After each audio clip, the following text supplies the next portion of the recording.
नमस्ते छात्रों, इयत्ता 10वीं विषय हिंदी लोक भारती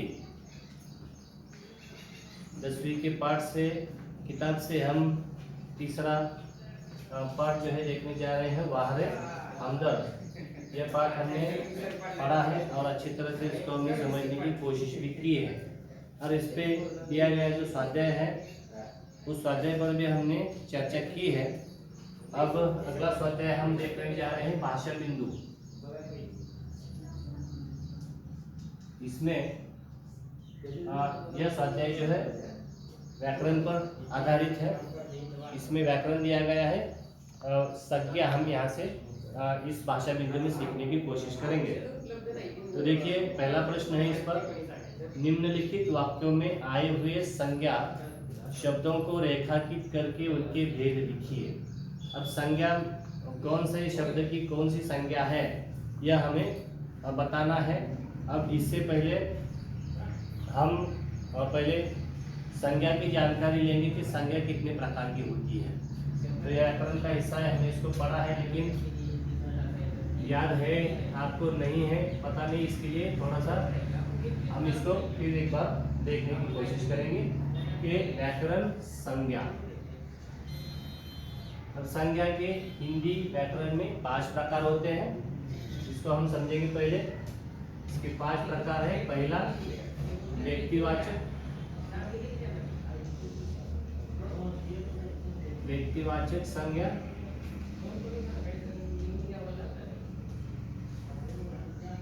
दो जातिवाचक संज्ञा।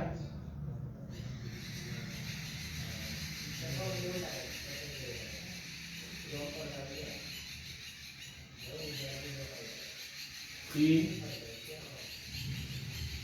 भाववाचक,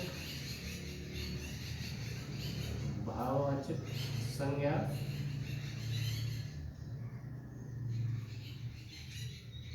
चार द्रव्यवाचक,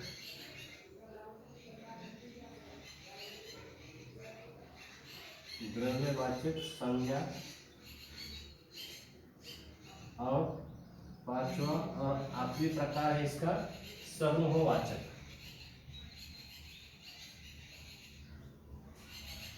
समूहवाचक संज्ञा। तो यह 5 प्रकार हिंदी व्याकरण में हमें संज्ञा के दिए गए हैं। व्यक्तिवाचक संज्ञा, जातिवाचक संज्ञा, भाववाचक संज्ञा, द्रव्यवाचक संज्ञा और समूहवाचक संज्ञा।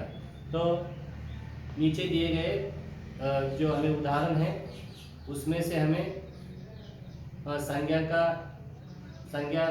का भेद बताना है और वह शब्द भी हमें लिखना है। जैसे कि पहला वाक्य देखिए, सोनाबाई अपने 4 बच्चों के साथ आई। यहाँ पर लिखता हूं मैं, सोनाबाई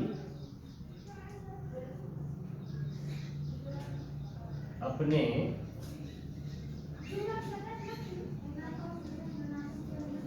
4 बच्चों के साथ आई। सोनाबाई अपने 4 बच्चों के साथ आई। तो यहाँ पर 2 शब्द लिखने हैं जिसके कि हमें संज्ञा बतानी है। अब पहला शब्द इसमें है, कौन से शब्द है यहाँ पर? तो पहले हम लिखेंगे कि इसमें सोनाबाई, सोनाबाई यह एक शब्द है जो कि संज्ञा का बोध कराती है। अब सोनाबाई चूंकि एक व्यक्ति विशेष है तो एक नाम है औरत का, तो इसके लिए यह कौन सी संज्ञा होगी? व्यक्तिवाचक। तो सोनाबाई यह व्यक्तिवाचक संज्ञा है।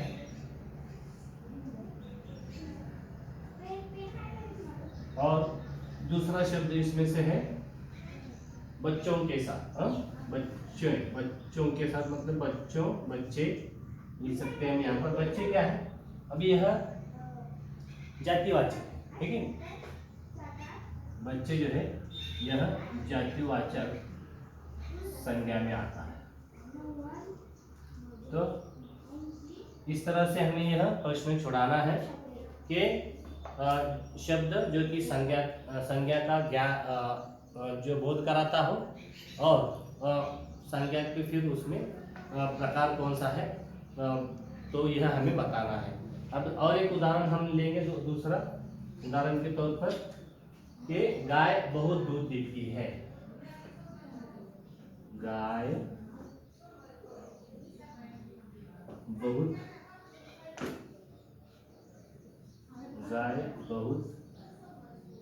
दूध देती है। गाय बहुत दूध देती है। अब इसमें गाय और दूध ये दो शब्द हैं जो कि हमें संज्ञा का बोध कराती है। तो गाय क्या है, यहाँ पर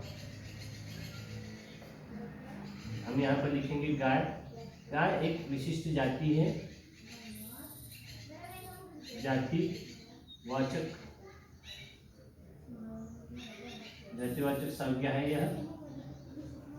देखिए विशिष्ट तरह का एक जानवर होता है जिसको हम गाय कहते हैं। तो यह जातिवाचक संज्ञा है। और इसमें दूसरा जो है शब्द दूध से हमें किसका बोध होता है, द्रव्य का बोध होता है। दूध क्या है, यह द्रव्य, दूध, सोना, चांदी, पीतल। तो यह क्या है, सब द्रव्यवाचक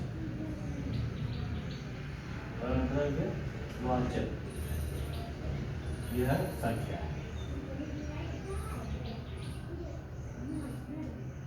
तो इस तरह से हम इसको लिखेंगे, इस तरह से हम इसको लिखेंगे। और एक उदाहरण हम लेते हैं, मैं रोज ईश्वर से प्रार्थना करता हूँ।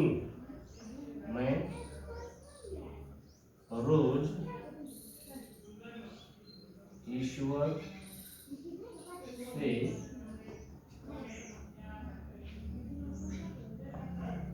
प्रार्थना करता हूँ। ईश्वर से प्रार्थना करता हूँ।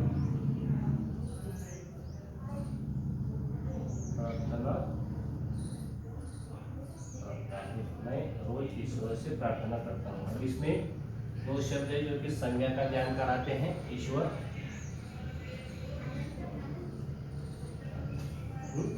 और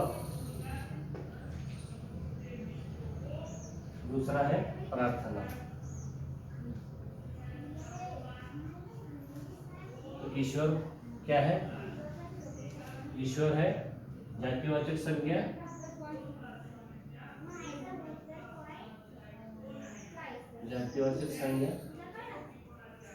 और प्रार्थना है भाववाचक संज्ञा। भाववाचक संज्ञा। तो इस तरह से हमें इस प्रश्न को छुड़ाना है। बाकी देखिए, और सैनिकों की टुकड़ी आगे बढ़ी। पांचवा वाक्य है, सोना चांदी और भी महंगे होते जा रहे हैं। 6 गोवा देख मैं तरंगाई हो उठा। 7वां युवकों का दल बचाव कार्य में लगा था। 8वां आपने विदेश में भ्रमण तो कर लिया है। 9 इस कहानी में भारतीय समाज का चित्रण मिलता है और सागर का जल खारा होता है। तो यह इसमें से हमने क्या किया कि संज्ञा का बोध कराने वाले शब्द लिखे और उसके संज्ञा का प्रकार लिखा। तो आगे देखिए, पाठ में प्रयुक्त किन्हीं 5 संज्ञाओं को ढूंढकर उनका वाक्य में प्रयोग कीजिए।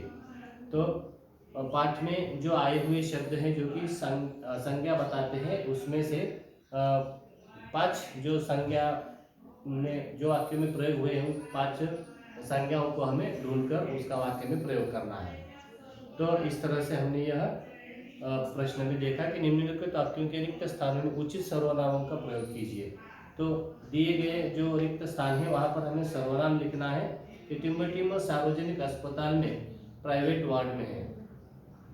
तो यहाँ पर हमें जो रिक्त स्थान है वहाँ पर हमें सर्वनामों का प्रयोग करना है और वाक्य को पूरा करना है। उसी तरह टिम्बर बाजार जाओ। 3 टिम्बर कारखाने में एक ही विभाग में काम करते थे।